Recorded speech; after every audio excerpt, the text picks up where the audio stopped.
Necklace road లో drugs free nation కోసం నమో నివారణ 3K రన్ నిర్వహిస్తున్నారు బీజేపీ కార్పొరేటర్ ఆకుల శ్రీవాణి మనతో. నమస్కారం. బీజేపీ బీజేవైఎం ఆధ్వర్యంలో ఈ రోజు డ్రగ్ ఫ్రీ సిటీగా మనం అందరం కూడా యువత మంచిగా ఉండాలి అని చెప్పి ఒక మంచి ఉద్దేశంతో ఒక అవేర్నెస్ కార్యక్రమంగా ఈ రోజు 3K మ్యారథాన్ రన్ క్రియేట్ చేస్తున్నాము. దానికి అందరూ కూడా చాలా మంచిగా పార్టిసిపేట్ చేస్తున్నారు.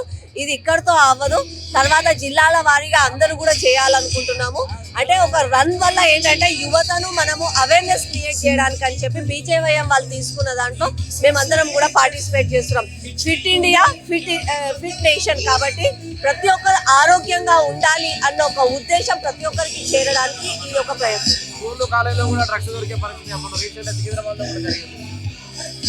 మార్పు అన్నది సమాజంలో నుంచి రావాలి. ప్రభుత్వం ఎంత చేస్తుందో మనుషులలో ప్రజలలో కూడా మార్పు రావాలి. కాబట్టి ఇది ఒక అవేర్నెస్ ప్రోగ్రాము. మనం అందరం ఏదో డబ్బులు సంపాదించుకుంటున్నాము, డెవలప్ అయిపోతున్నాము అని అనుకుంటున్నాం, కానీ విలువలు లేకపోతే ఎవరం ఉండలేము. కాబట్టి ఆ విలువలకు ముఖ్యంగా ఉండాలి అని అంటే డ్రగ్ ఫ్రీ సిటీ అన్నది ఇంపార్టెంట్. కాబట్టి అందరం కూడా ఫిట్ నేషన్ కావాలి అని అంటే ప్రతి ఒక్కరు హెల్తీగా ఉండాలి. కాబట్టి నరేంద్ర మోదీ గారి సూచన మేరకు తన ఆధ్వర్యంలో మేము కూడా ఇలాంటి రన్స్ చేయాలనుకుంటున్నాము. మన సమాజం అందరం కూడా మంచిగా అయ్యేంత వరకు మా ప్రయత్నాలు కొనసాగుతూనే ఉంటాయి. డెఫినెట్ గా 3K రన్స్ ఇలా మ్యారథాన్స్ తో పాటు వేరే డిఫరెంట్ అవేర్నెస్ ప్రోగ్రామ్స్ కూడా బీజేపీ ఆధ్వర్యంలో బీజేవైఎం ఆధ్వర్యంలో ప్రతి ఒక్క డివిజన్లలో మండలాలలో నిర్వహిస్తూనే ఉంటాము. ఇది అన్నది ఒక స్టార్ట్ మాత్రమే.